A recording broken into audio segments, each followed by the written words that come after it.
I have just seen a photograph purported to be that of a ghost. It was taken by a Midwestern housewife from a wooden plank bridge while hiking with her family on a nature trail in Kansas. She swears she saw nothing other than a pleasant forest landscape as she snapped the picture and noticed the haunting figure only after it was developed.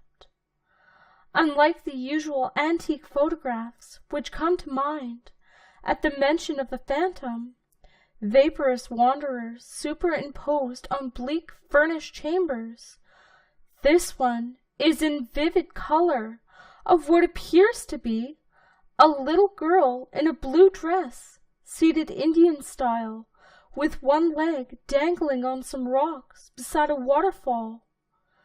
If we deny the causes of doubt, we make a false faith, and I readily acknowledge the possibility that her portrait is a mere simulacrum. Just far away enough from the camera for her facial features to be unidentifiable, the lost child may be but an accidental image, a patch of sunlight filtered through leaves overhead, casting an azure shade on heaped sandstone boulders. Nevertheless, I consider the likeness sufficient evidence of a spectral presence, as it is often by such means the other side chooses to communicate its inscrutable existence. This photograph speaks deeply to me of mortal frailty and infinite separation.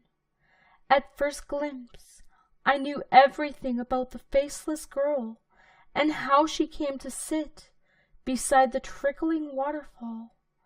She was 5 years old when she passed away at the hospital that morning. Something had gone wrong with her small heart. The grown-up doctors didn't know how to cure.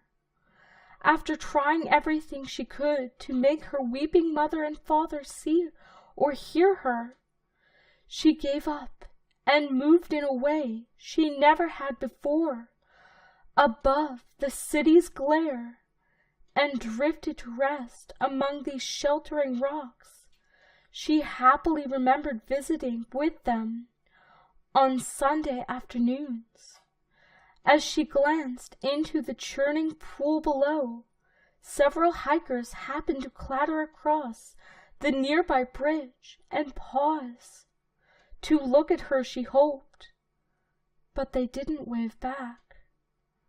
They walked away, and she sat still for hours beneath the trees until she felt an unspoken call to set the shadow of her human form aside and join the shapeless spirits of the wood.